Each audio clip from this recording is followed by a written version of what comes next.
Hello and welcome to Marketing Speak. I'm your host, Stephan Spencer, and today it's my pleasure to have Spencer Lodge with us, an internationally recognized serial entrepreneur, author, and business expert.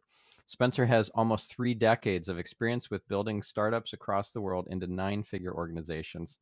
Spencer is the co-founder and chairman of the Blue Sky Thinking Group, the parent company of 3 award-winning brands, including Benepple, a SaaS-based platform that manages HR administration, Finsbury Associates Wealth Management and corporate insurance brokerage, and Safe Hands, a corporate health and wellness brand. Working class kid who became something from nothing, Spencer is driven to share his expertise through sales training, his book, Making It Happen, The Ultimate Guide to Selling, the Spencer Lodge podcast, and his distinct style of inspirational and motivational seminars.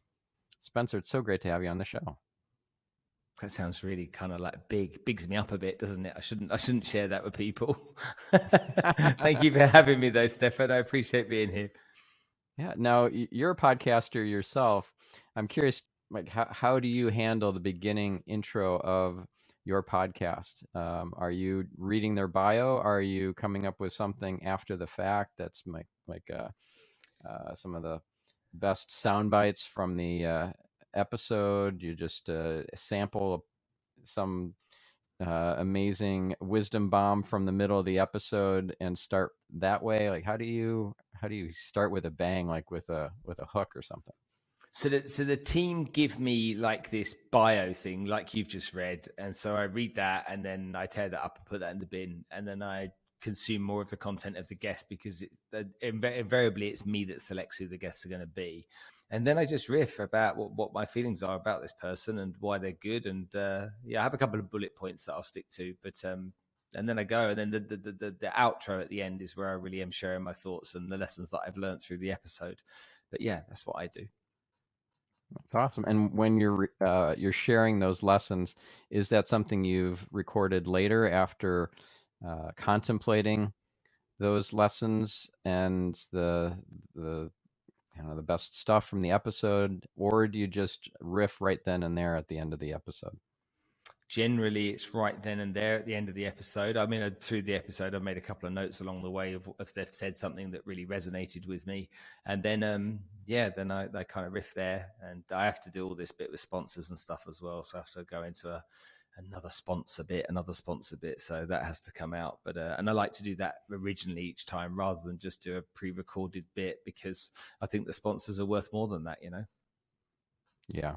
And if somebody hears the same bit multiple times, they kind of tune out to it and they get a sort of banner blindness, but the listening equivalent, I guess.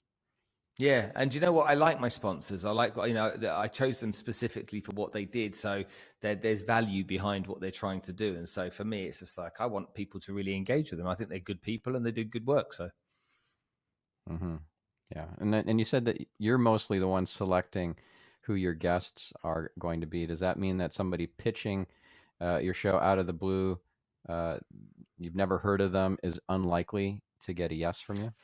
oh man, I get these people all the time. These emails come through from this person. I've got the Me best too. guest in the whole wide world to come onto your show. He's $1 billion man and all this kind of stuff. And I ignore it because I'm looking for who I know will resonate with my audience. But also more importantly, I'm looking for people that I think have got a really good story that I can tell that I can be intrigued about. Because if you've done plenty of episodes like you have, you'll know, as I do, it's actually not always how well known they are. It's not necessarily how successful they are. It's the story and how I connect with that story. So for me, it's looking for people like that. I mean, the last 2 guests, one guy was a guy that was in Afghanistan, had his arms and both his legs and one of his arms blown off by an IED, but has raised £4.5 million for charity and is very matter of fact and cool about what happened. And he said, I remember I was conscious. I remember picking my shoe up. And as I picked my shoe up, my foot was inside it. And so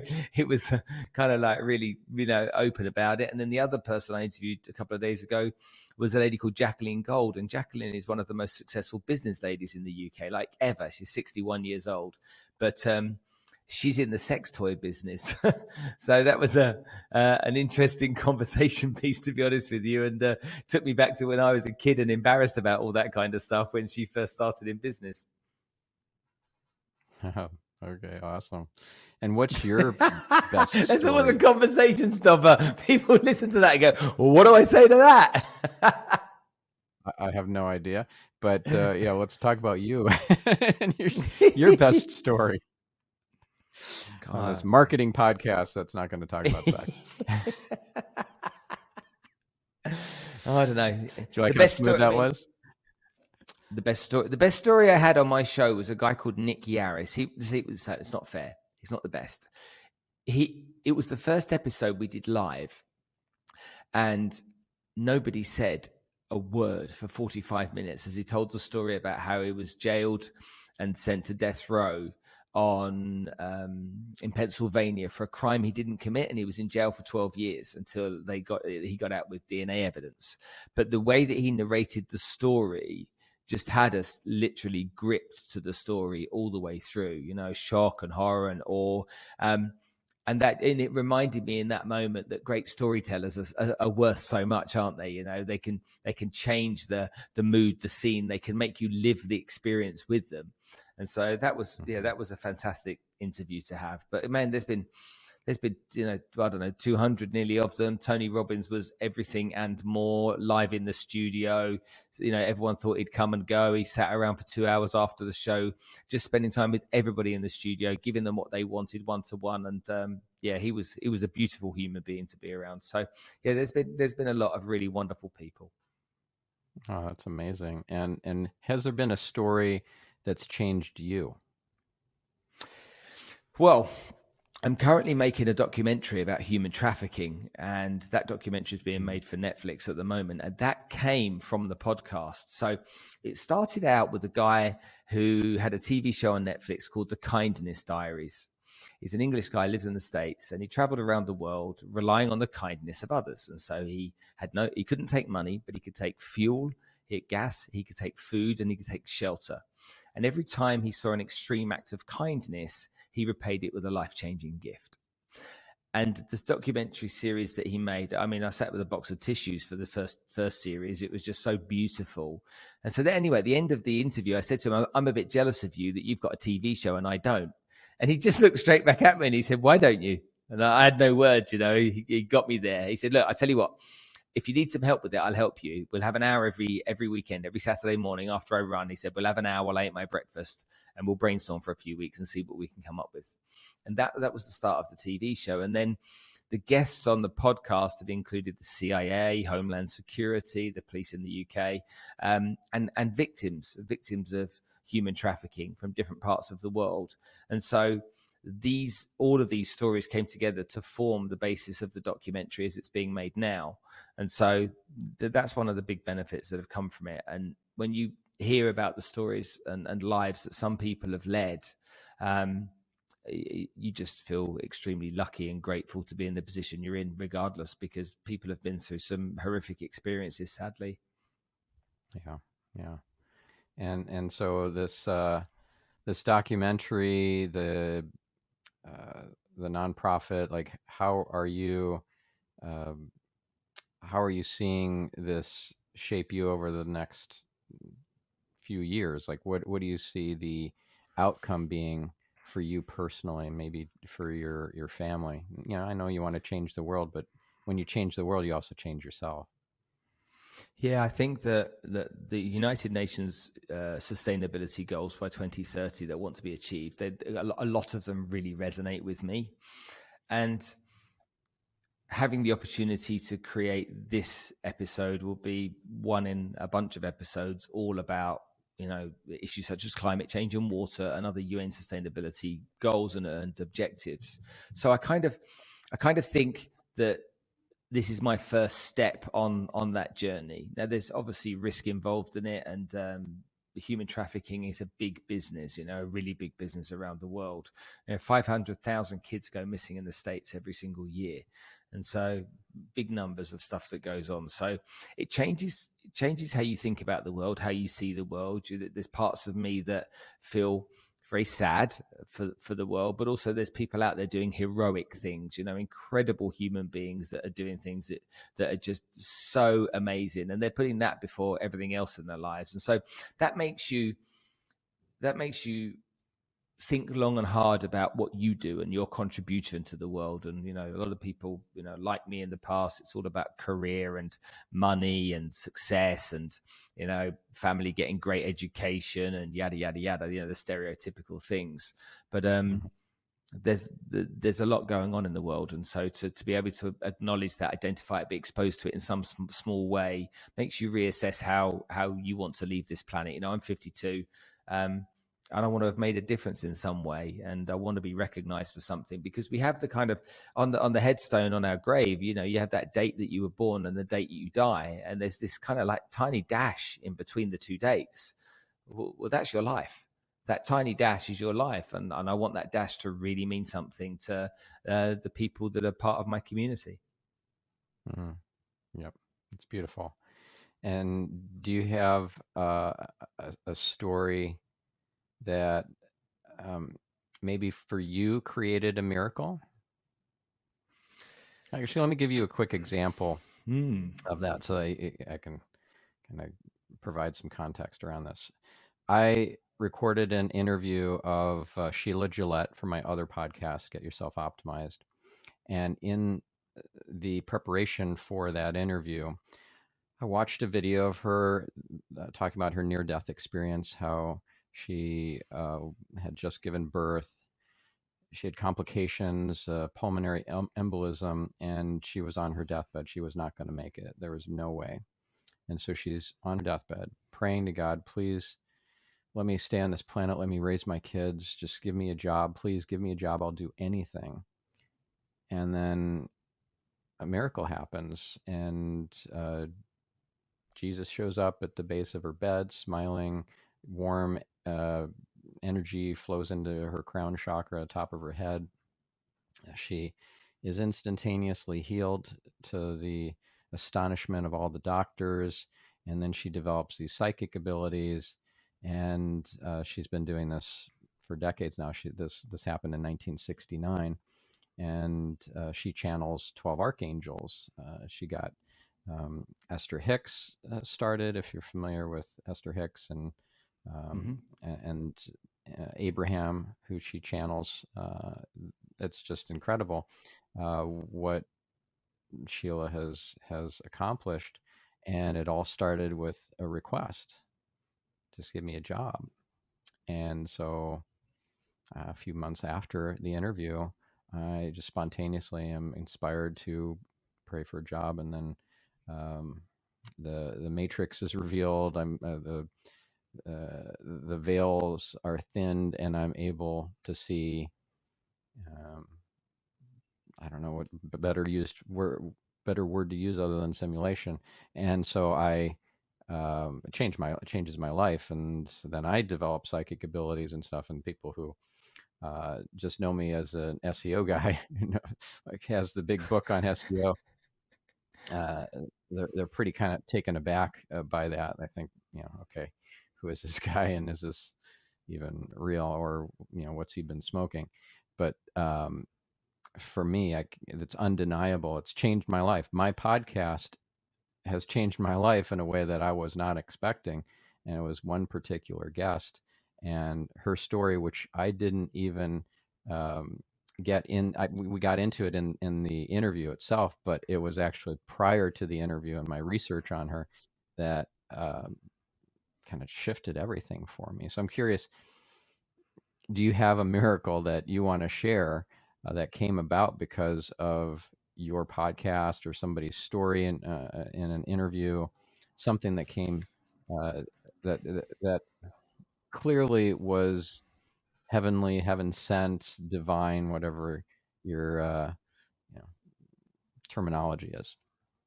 And in simple terms, no, and I don't think it was I've had a miracle. I think if you'd have said to me, well, I started the podcast 3 years ago.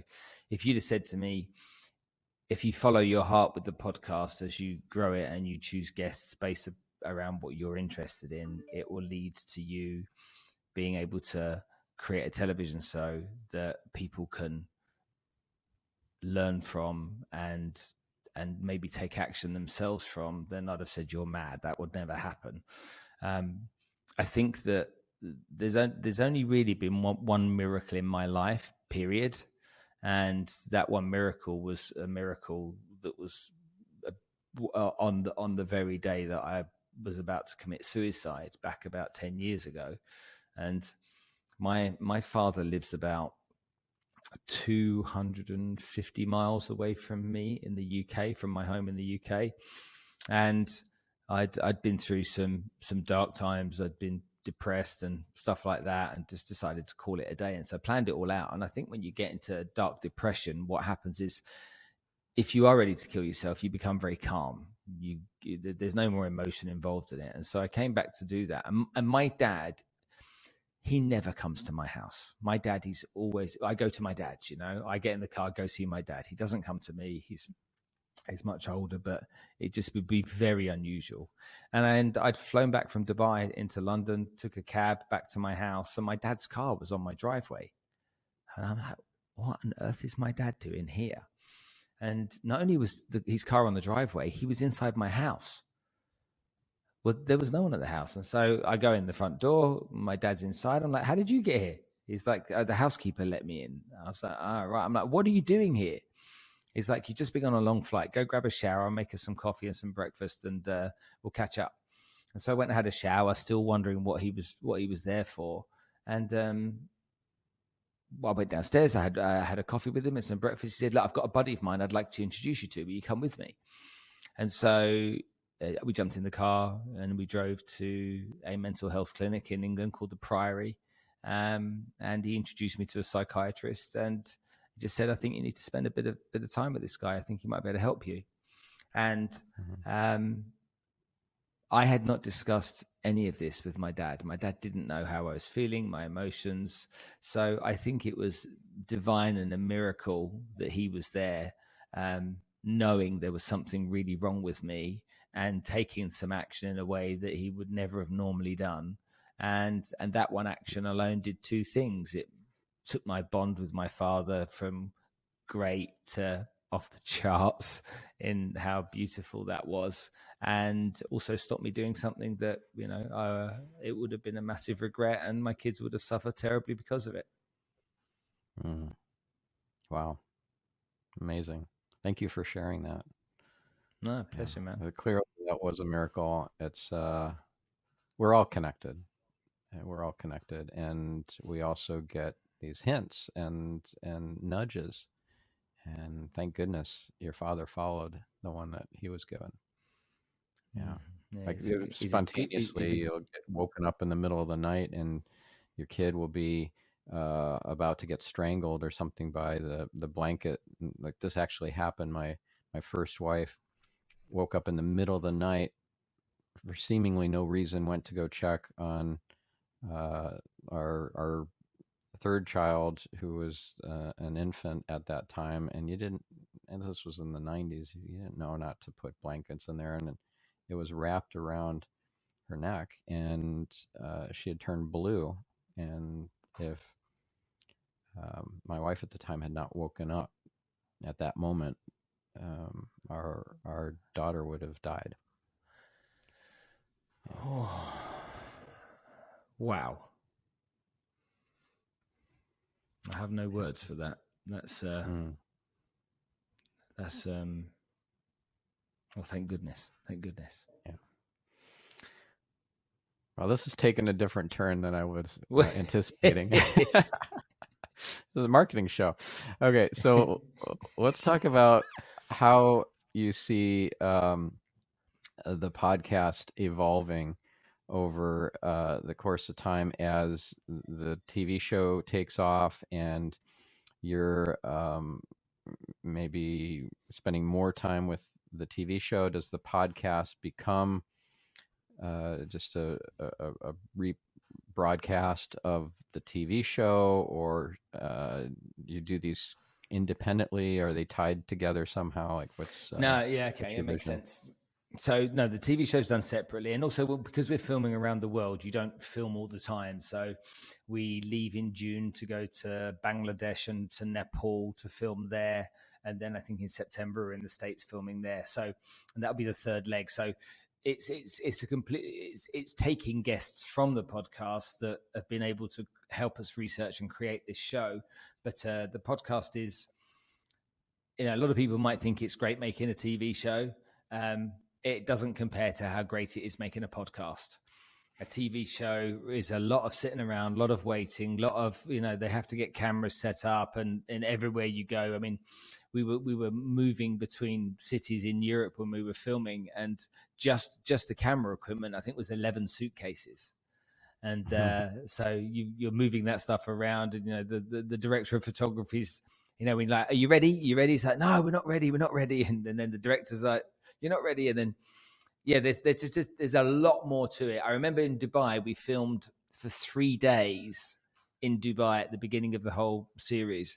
And that was for 2 minutes worth of content at the start of the show. I was like, what? That's nuts. We're filming for these 3 days for 2 minutes of content. But my podcast is very real and very raw. It involves me having really honest conversations. And I think people misunderstand podcasts. I think the people that do it, like me and you, know what it can do for us. But I think a lot of people don't understand the benefit of a podcast. They misunderstand if you're selling something, why don't you invite the CEO of every company you ever want to do business with and have a chat with them for an hour? Because after an hour, you'll have their phone number and you'll be able to message them for a coffee anytime you like. So it's a great prospecting tool. It's a great brand building and marketing tool to build your brand awareness of whatever brand you are. Also increases the size of your database if you want it to do that.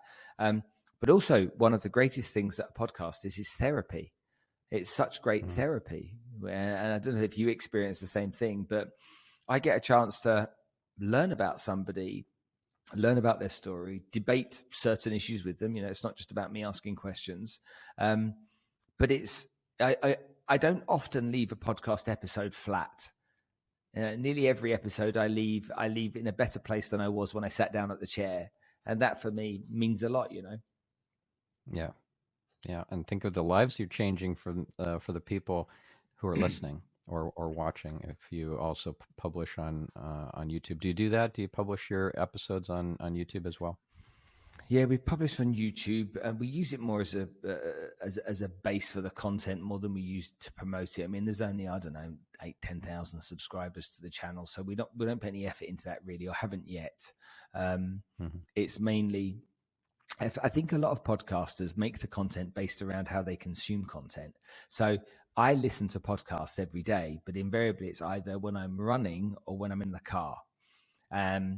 If I'm at home of an evening, I can't just sit and listen to a podcast. I can't concentrate. I need to be doing something, either driving, running, something mundane. If I was mowing the lawn, so something that means that my brain is free to be able to concentrate on the contents.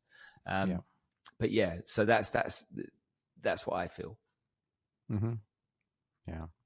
Yeah, I do something similar with my podcast. I'm in terms of how I treat YouTube. It's not my primary channel for getting the podcast out there, but there are some episodes that have really taken off. For example, the Marissa Peer episode. She's phenomenal. You should totally have her on your show. We've had her. We had her ages ago. I know Marissa. Okay, awesome. Yeah. So that was a very successful episode, very well watched episode, which, funny enough, is audio only with a still image, and yet many tens of thousands of views of that, which is pretty funny. And then we started doing video episodes where we recorded the video and used that for the YouTube channel. And one standout episode that's gotten a lot of watch time is Dr. Mercola.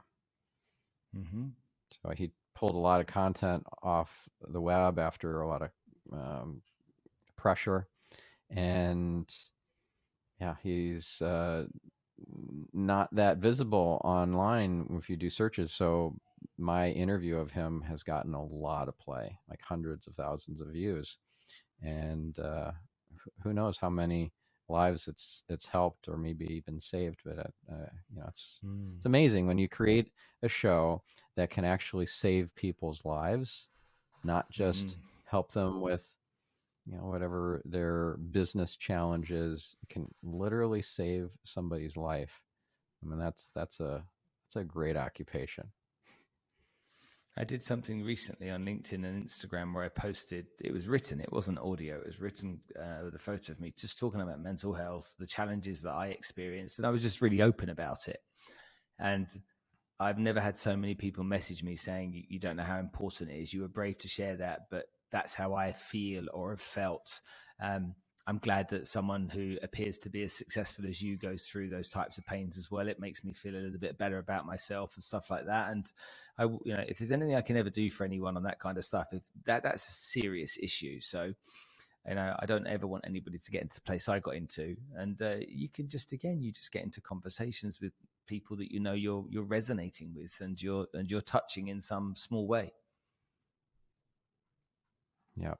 Yeah, it's amazing. Like you really can touch people's souls, and I don't know. It just doesn't seem like that many podcasters are talking about that. They're like, if it's a show that's trying to get business deals, leads, whatever, there's a lot of talk about how to market the podcast, how to get great guests, how to do outreach, and the more tactical stuff, and maybe even strategy as well. But the kind of the soul level stuff, I don't hear a lot of discussion about. I don't know about you. Well, there's how many podcasts are there? 5,500, is there? Or 7 million? I don't know. I can't remember the number now, but it's an outrageous number. I'm Yeah, it's a sure large there number. are. It's in the millions. Yeah. Okay. I'm sure there are. However, it's not easy to find. I mean, you and I, there are probably the most beautiful and most amazing podcasts out there that you and I have never heard of, that if we listen to would touch our souls and our hearts. But you can't, you get into your groove. You have kind of like your top 5 favorite podcasts, and you kind of sit in that one. Every now and then you dabble outside. Someone will say something, or they will say they were on a podcast, or they will say, did you listen to this podcast? And I'll be like, no, never heard of that one. And I'll go and download it and listen to an episode. But often you kind of stay in your lane, I think. Who's your favorite podcast? That's a tough one. Well, I'm a little biased, but my wife Orion has an incredible podcast. Her podcast is called Stellar Life, and she's got some life-changing episodes on her show. But I'm biased. And then Luke's Story, his Lifestylist podcast is amazing. He gets into a lot of spiritual stuff as well as biohacking. It's interesting. A lot of biohackers are big into spirituality, and spirituality folks tend to spill over into the biohacking space too. So yeah, it's another great show. Yeah, it's hard to pick one particular show. I don't listen religiously to one particular show. So yeah, I dabble. How about you? Like, what's a standout podcast that you love to listen to? So I really like Stephen Bartlett. He's got the Diary of a CEO. So he's one of the sharks from Shark Tank, or we call it Dragon's Den in the UK. So that's something I really enjoy. I'm just going to have a look here. What have I got? Dr. Rangan Chatterjee does something called Feel Better, Live More, and he's recently written a book called Happiness. But he's phenomenal. What a guy! I mean, I had him in London recently on the show. Great speaker, giant of a man. He's like 6'7". I had no idea from the podcast. He walked into the studio and he nearly hit the ceiling. I couldn't believe it. But he's a really successful. He's a successful podcaster as well. British doctor, had a BBC TV show. So I like Rangan Chatterjee. I like Stephen Bartlett. I like listen to most of their episodes. Patrick Bet-Davids I listen to from time to time. Then I've got there's one in Australia called Forging Excalibur. That guy, I forget his name, but that's Michael Lauria. He's a really, really good guy. He talks about the issues that men have, particularly as they move into their kind of like their midlife, and the challenges they face, and what you do to deal with them. There's something called the High Performance Podcast with Jake Humphreys in the UK. And that's, I've got a couple of my guests. So there's a lady called Dame Evelyn Glennie, and she's a percussionist, but like a Grammy award-winning percussionist. And she went to school as a kid, and when she was 7 years old, she was put into music, and her friend was put into art. But Dame Evelyn Glennie was deaf, and they put her into music, and they taught her to understand music by sound, by vibrations. And so what should have happened is that the deaf kid should have gone into art and the blind kid should have gone into music, because that's typically what would happen if that kind of stuff, that decision has to be made. But they put her into music, and she learned to understand music through her feet, okay, and with her eyes. And she went on to win, I think, 3 Grammy Awards. She's now a dame, so she's been acknowledged by the Queen in the UK. And she has an incredible story of what happened and the journey she went on. She's a highly intelligent lady. And so she was on the High Performance Podcast, and I got her on the show. She blew me away. Yeah, so those are podcasts that I listen to on a regular basis. Yeah, what an amazing story. Like the blind kid being put into art and the deaf kid being put into music. And, these are not coincidences. This is like, there are no coincidences. Tony Robbins says that there are no coincidences. And until I had my spiritual awakening, I just thought, wow, that's a really cool way to look at things. That's kind of a great bumper sticker. I like it, but it didn't hit home until I had my awakening. And then I'm like, wow, there really are no coincidences. There are absolutely no coincidences. Everything is divinely, precisely orchestrated. And yeah, that's a game changer. Yeah. The team. You imagine Now, being there's the teacher that made that decision one day. You're the teacher of the school. You've got 2 8-year-old kids, and you go, you know what? I'm gonna mix this up. I'm gonna do something I don't normally do, and the outcome obviously is beautiful. Yeah. Well, it's like what I alluded to earlier about these nudges. Right? Your father was nudged to get in his car and drive 250 miles to see you out of the blue. And this you talk as if you're quite religious. Are you religious? I'm not. In fact, I was agnostic up until age 42. So what are you now? Spiritual. My understanding is there is no religion on the other side of the veil. Okay. Like all the dogma, all the rules, like on the other side of the veil, it's just love. In fact, my understanding of what this simulation is all there is love. It's just you and God, essentially, at some level. And then, yeah, you just, everything's an opportunity to learn, to grow, to evolve, to share, to create. And yeah, we're going through a really powerful historic time right now. Like if you look back 10 years from now, if you look back at what happened over this current decade that we're in, your mind will be blown. So when you say, when you asked the question about religion, you're not religious. Yeah, but you said the right, word God. I was not interested in religion at all, because I was raised by grandparents for a chunk of my childhood who were diametrically opposed to each other. We had my grandmother on one side was a Jehovah's Witness, and my grandfather was a converted Catholic.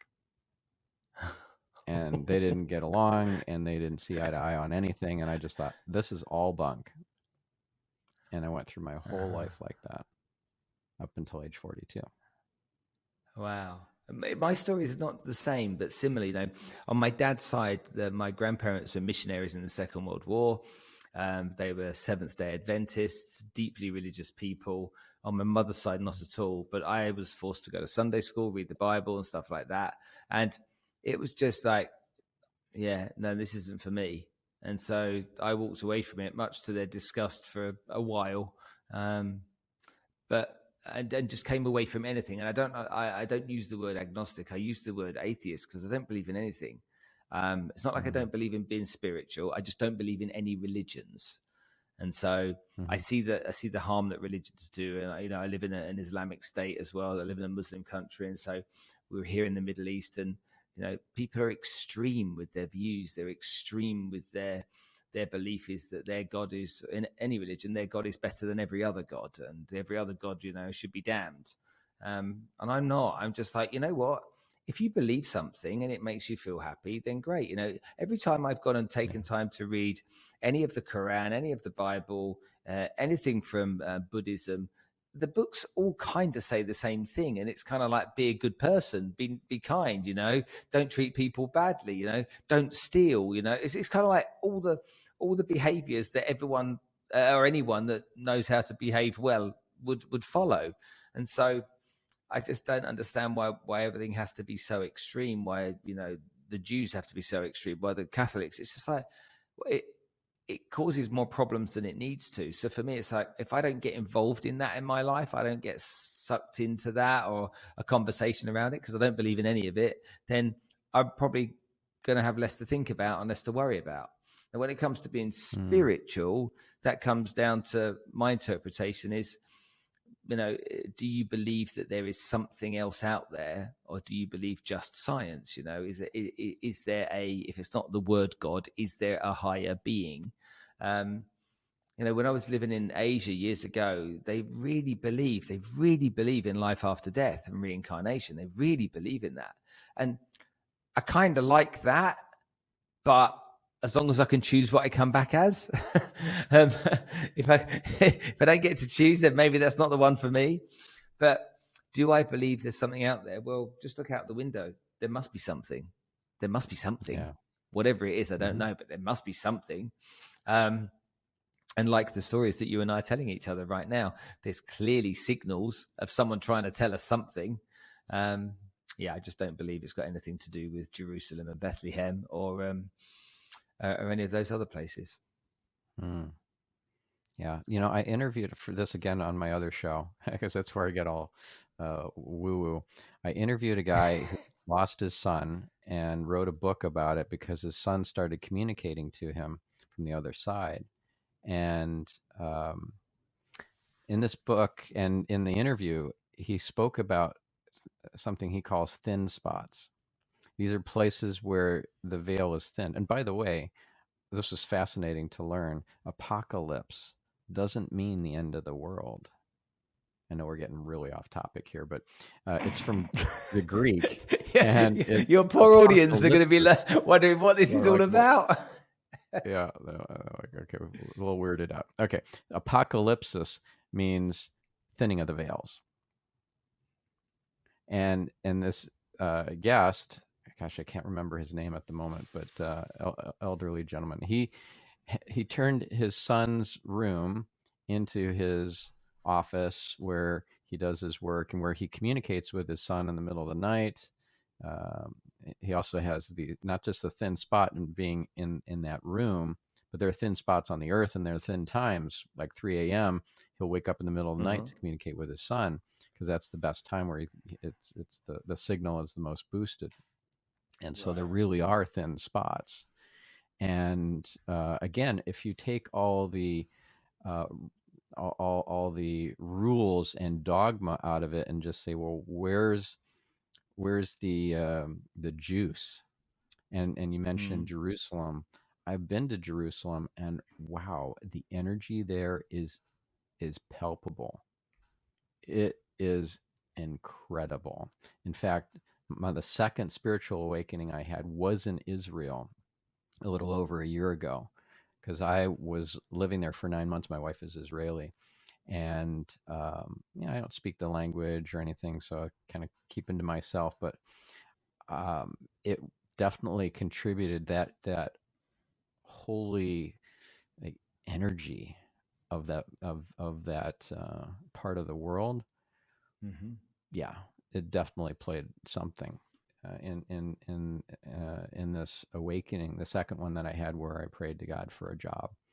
And yeah, I think it has to do with this thing of this thin spots. Like some kind of metaphysical folks will talk about ley lines. They'll talk about um, uh, portals, vortexes. People go to Sedona. I was just in Sedona with my wife and a 2-year-old son a few months ago. It is palpable. The energy there is palpable. It does feel like you're, I don't know, sucked into some other dimension or something. If you really tune in, if you are kind of oblivious to it, then you may not feel it, but there's something there. Anyways, no idea. Let me kind of move us a little back on track here. And another podcaster I think very highly of, I hadn't, it just came to me a few minutes ago, is Sam Harris. I don't regularly listen to his show. What's it but called? Waking Up with Sam Harris is, I think he actually has multiple shows, but he has an app that I pay for called the Waking Up app. He's a very famous, very successful podcaster, and he has a lot of people on his app who are paying to access the lessons, the trainings, the meditations, and so forth.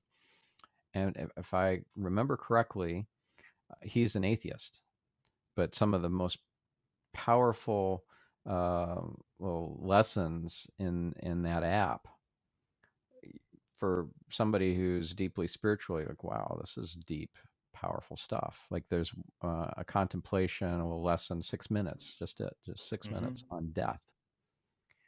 And I learned about this actually from Joe Polish, who is a past guest on this podcast.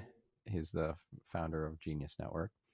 Great guy. And he started one of the Genius Network meetings with that 6-minute little lesson. Like, whoa, what a way to start a 2-day meeting with 70, 80 people to listen to 6 minutes of contemplation about death. All right, guys, let's talk marketing, right? It was amazing. So I've actually played that for a couple of my daughters. I have 3 grown daughters. And it says making sense. Yeah. Yeah. Is that it? Making Sense with Sam Harris? So that's, I don't know if that's the name of his current podcast or a second podcast, but the app is called Waking Up. The app is called Waking Up. Okay. Yeah. And his podcast used to be called the Waking Up Podcast, or Waking Up with Sam Harris, something along those lines. Like I said, I don't listen regularly to the show. It's been a long time since I've listened, but the app is amazing to the point where I pay whatever it is per month to Sam for access to that app, even though I don't listen regularly to the lessons or use the meditations that often. It's totally worth it. So I just wanted to share that. Check that out. Cool. I guess the from a business standpoint, it's a great example of how a podcaster can make a business out of their podcast. Like, he does well with his app, and I'm sure he has sponsors and so forth as well to help with monetization. But yeah, he does really, really well. You can forge your own path. You could just say, I'm done with the 9 to 5. I'm going to start a podcast, and I'm going to make it a viable business. And the universe conspires to make it happen for you, I believe. Well, if you put the work in. You want it. Agreed. Yeah. Yeah. Speaking of which, this was a big theme in the book I just recently listened to called The Alchemist. Have you ever read that book? Paulo Coelho. Yeah. Yeah, good book. Have you read Man's Search for Meaning with Viktor Frankl? No, I have not. It's on my reading list, but I haven't gotten to it yet. Why do you ask? It's the most amazing book I've ever read. I mean, I've listened to it many times on my audiobooks, but yeah, that book got me through some tough times because he was obviously a Jew, a psychologist that was in the concentration camps, and so he spent his time analyzing people in there, the other prisoners in there, and it's such a tragic story, but such a beautiful story as well, and it teaches you to stop thinking that the solution is out there because everything is within here. Yeah. In fact, a great definition of intuition that I recently read or listened to in an audiobook was teaching from within. So that is intuition, teaching from within. And Tony Robbins actually says this, everything you need is within you now. It's one of his mantras, one of his incantations. Incantations. Yeah. Every day in every way, my world gets better and better every day. Yeah. He changed my life. I met my wife because of him, and the spiritual awakening I had. The first one actually happened in India at a Tony Robbins Platinum Partner trip, when he arranged for these oneness monks to arrive and give Diksha's oneness blessings to everybody there. And one of them touched me on the head and gave me this Diksha, this oneness blessing. And then it was like a psychedelic trip. Everything was in Technicolor, like a cartoon. I felt this deep sense of peace and connection. And I was agnostic, almost atheistic at that point in my life. Shifted everything. So Tony Robbins to thank for that, and the creator, of course. Nothing is a coincidence.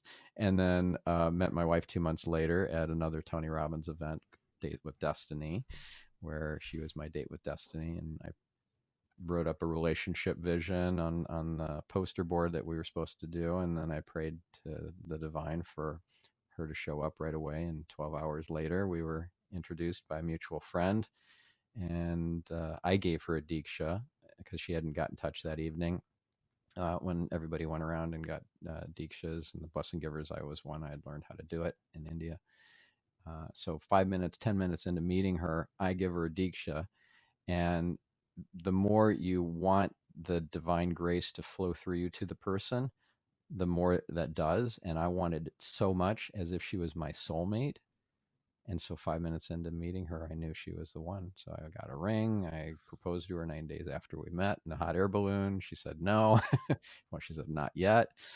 A very awkward 20-minute descent back down to earth. And yeah, 9 months later, I did repropose, and she said yes. Then we're happily married to this day. We've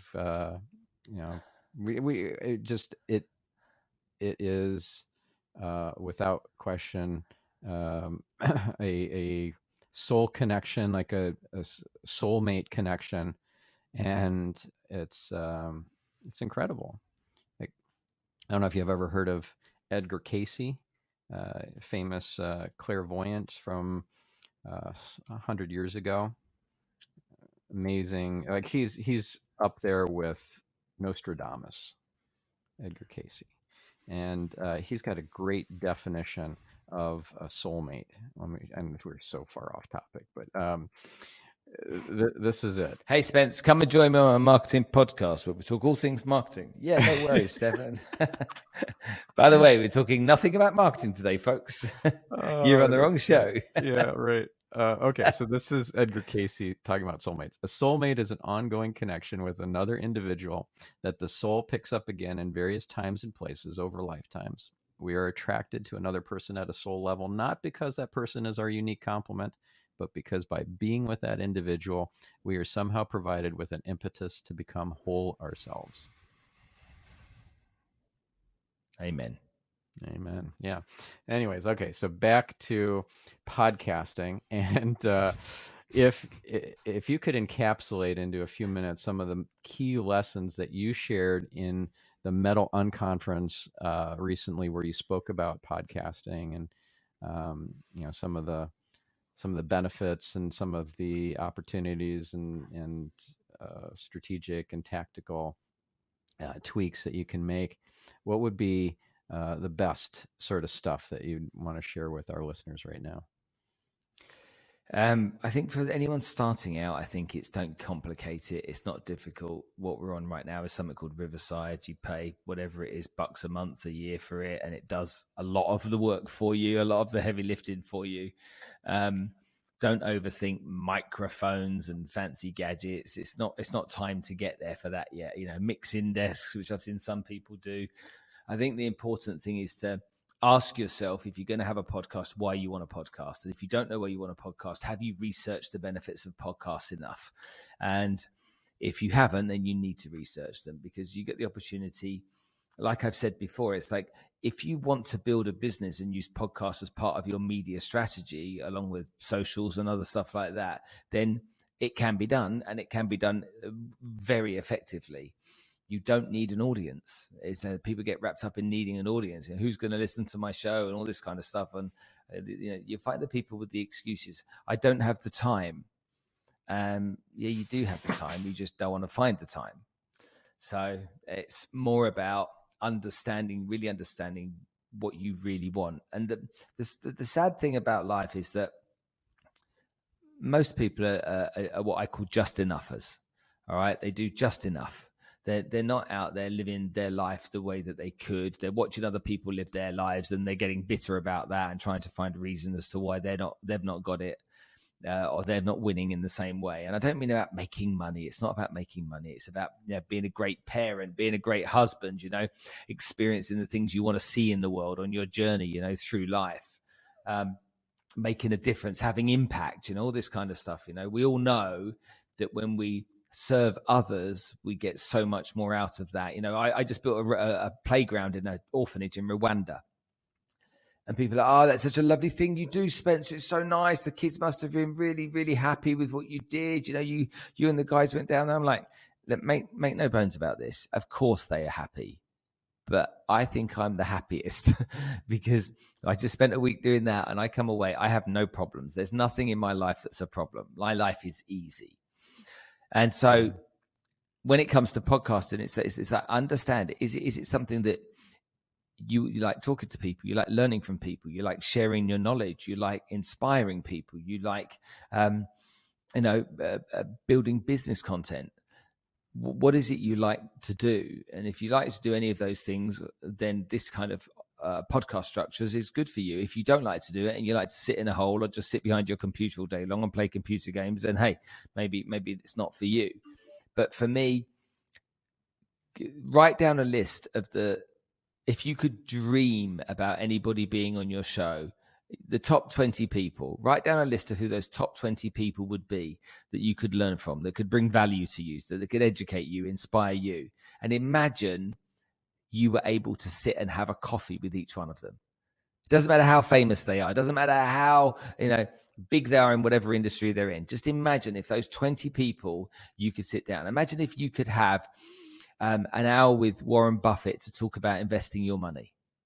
Imagine if you could have that hour with Warren Buffett, just for you, selfishly, just for you to say, Warren, I've got this money. I've sold my house. I've got this $250,000 here right now. I don't know what to do with it. Give me some advice. Imagine if that could happen, or marketing gurus for your business, or medical professionals for your daughter's illness, or whatever it may be. That's what a podcast will give you access to. It gives you access to these kinds of people. And the reason is that if you invite people to come onto a podcast and you approach them the right way, invariably they will say yes.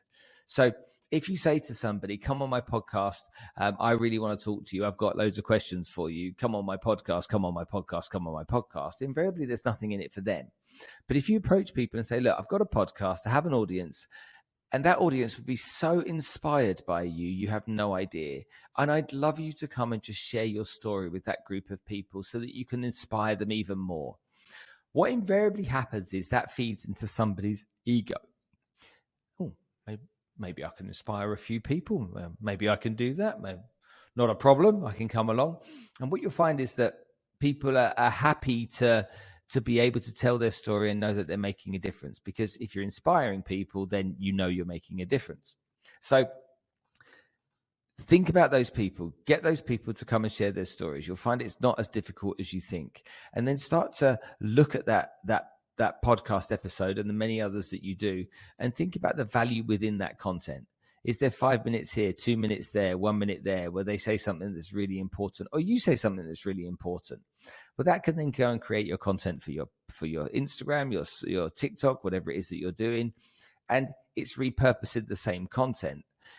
And I described this to my dad the other day. This is exactly what happened. So my dad's 77, 78. And this is exactly what he said to me 2 weeks ago in the UK. He said, Spence, how much money do you make out of YouTube? And I was like, I don't make any money, Dad. I've only got about 8,000 or 9,000 subscribers.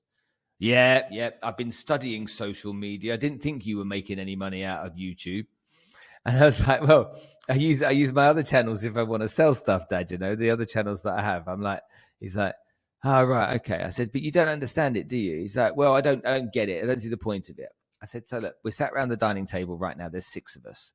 Imagine you had the coolest, sexiest product that you've ever had in your life. My dad's into 4x4s and stuff like that. So let's imagine you had the sexiest, coolest 4x4 off-roady, driving in the mud kind of thing, And I'm no mechanic or engineer, so I don't know that world. Right now, there's 6 people who you can explain that product to, and you can show them how it works and the value it might bring to them. One of those 6 people might be interested. So let's say it's my sister Jade. Jade's interested, and the rest of us are not. Is that right? I said, you potentially make 1 sale, don't you? He's like, yeah. I said, imagine being in the Staples Center or Wembley Stadium. There's 100,000 people in there. And you've got this product, this sexy, cool ass 4x4 blooming product thing. People know you. They trust you. They like you. And you say, who wants it? And only 1/6 of the people in that stadium said, I'm interested. Well, you're now sitting with 20,000 people, 24,000 or 20,000 people, whatever, 18,000 people that are now interested in your product. Let's make that comparison. 1 person around the dining table, 18,000 people, okay, on a list that say, I want to buy your product and service. Can you understand the importance of it now? And he looked at me, he's like, yeah, but how do you know they'd be interested in the first place? So he came up with these typical kind of rebuttals, and he's an old guy, he doesn't really understand it. But after about an hour and a half of just gently going through it with him, he started to get it. He's like, I see. I'm like, Dad, I have the podcast because of 2 reasons. Number 1, I love to learn about people's stories. I'm naturally curious. But number 2, I'm building a business, and that business building has to include media. And I've got some choices. I can screw all the media over and leave that and park that and not do it again. And I can go and get lists of names and numbers, and I can start cold calling the world, which all of us hate. Or I can go back and get that social media going, and that content that I'm creating, that podcast I'm creating, and I can pull people towards me. And if I pull people towards me, I'm going to build much stronger relationships with people that know, like, and trust me before they've even met me. So that's the power in my mind. Yep. Well said. Well said. So quick lightning round of a couple questions here, because I know we're running out of time. How did you get Tony Robbins as a guest? Interesting story, Tony. Okay. You'll like this one. Uh-huh. So, yes, it's really interesting story. So I found his manager's details. I said to his manager, I sent her some flowers, and I said, I'd like to have Tony on the show. Would he come, please? She sent one back. No chance. I was like, okay. So I found his publicist. I sent her some flowers. I said, I'd love to have Tony on the show. She didn't respond. Nothing. Not even to say thank you, but no. I was like, oh, that's a bit rude. I then sent her some cupcakes. And when I sent the cupcakes, she responded straight away. She said, you're the guy that sent me the flowers. I'm like, yeah. She goes, why did you send me flowers? I'm like, well, I just thought it might be a nice thing to do. She goes, I don't like flowers, but I love cupcakes. And so that's how the conversation started. And so I said, look, I want Tony on the show. I don't know how to do it. I know he's going to be in Dubai. We've got studios. We've got this all available. We'd love to have him on the show. She says that I can't promise anything, but make me a video. So I made her a video, and it literally was, Tony, you said it's not about resources. It's about resourcefulness. You've told me this, Tony. I'm not going to let you get to Dubai and not come on the show. So I did a bit of a crazy video. sent it to her. She then gave it to the flight attendant on his private jet, and the flight attendant showed Tony on his flight. And that's how it happened, because he then went, this guy's nuts. Okay, let's do it. And that's what happened. And then the rest was history. He came on the show. So that's how we got it. That's amazing. I love that. Yeah. You are a go-getter. I don't like flowers. I love cupcakes. Words to live by. Okay. Yeah. Last quick question. Why Rwanda? How did that happen? Okay, so the documentary that I'm making, my producer, her husband earns good money, and she gives every penny that she earns to charity. That's her deal. So they're both from Texas, and she's big into saving humanity. So she introduces me to this guy called Reza. Reza, Iranian, lives in Canada. Used to be one of these guys that flies with those flying suits. You know those flying suits they wear, skydiving, but with a flying suit on. Anyway, yeah, that's had an accident. Extremely dangerous. Yeah. Crazy stuff. He had an accident. He crashed into some trees. So did his buddy. Buddy died. He survived. Realized that this was crazy stuff, like you and I just said. And then he went traveling South America, and he sat on the streets in Bolivia one day, and he was watching the kids on the streets. He just sat there for a couple of hours, and they were sad. And he's like, they're not playing. Why are they not playing? So he then went back to Canada, doing construction work. He really wanted to find some meaning. He then went to Somalia in Africa to go find a refugee camp he'd been told about. And while he was there, it was like, if there's something I could do to help to make a difference, what would it be? And then they brainstormed it, and they said, well, if you could make a bit of a playground for the kids, that'd be fantastic. And so he said, cool, I'm going to be here for the next month. I'll do that. Let's get some tools and I'll get stuck in and do it. That started the journey. That experience of making that playground changed everything for him. And then he worked out that if he raised $20,000 as a nonprofit, $20,000 was enough to build the playground wherever they wanted to do so. And so he's worked with various organizations. Rwanda, again, he's built one there before. He's done 34 of these playgrounds now. And so he'd reached out to me in the past after the introduction. He said, would you be interested in donating some money? And I was like, yeah, but I don't donate money that way. I don't just give. I give, I need to get involved. I said, so I'll give you half the money on the condition that you let me come and help you build the playground. And he was like, absolutely, no problem. And then that's where the journey started. We then decided we'd help him by making some content for him while we were there. So there was content that was made for him so that he could publicize what he did more. We went down and we built the playground there. We learned about the genocide in 94. 1 million people were slain in 100 days. That's 1/6 of the population. And it was just the most beautiful experience ever. It was, it filled my cup to the top. I was very, very grateful to be there. So that's how that happened. Amazing. You're the opposite of those just enoughers. I'm sure you already know that. Yeah, amazing. Well, thank you so much, Spencer. You're such an inspiration, and I'm sure our listeners are leaving inspired, and the ripple effect is huge, and it starts with you. So thank you. Thank you so much for having me on the show. I really appreciate it. Yeah. And how do folks follow you, learn from you, work with you? Where should they go? Well, it's interesting. My name sounds like an old people's home, so it's quite easily remembered. So Spencer Lodge. Where are you going to die then? Yeah, I'm going to Spencer Lodge. Gonna hang there. My parents live in my mum and my stepfather live in Cyprus, and they call Cyprus God's waiting room. And so when I think about my name, but if you want to follow me, it's spencer.lodge on Instagram. Obviously, the podcast is called the Spencer Lodge Podcast. You can find me on LinkedIn as well as Spencer Lodge. Be careful, there's fake accounts out there as well. So Spencer.lodge is who I am on Instagram, if that's what you want to do to follow me. But I'd urge you all, go check out the podcast. And if you've got any way of advising me, giving me your feedback and telling me how to make it better, I'm all ears and always will be. Yep. And do you prefer flowers or cupcakes to get on your show? Pizza. Awesome. Awesome. All right. Thank you, Spencer. Thank you, listener. We'll catch you in the next episode. In the meantime, make it a great week. Take care.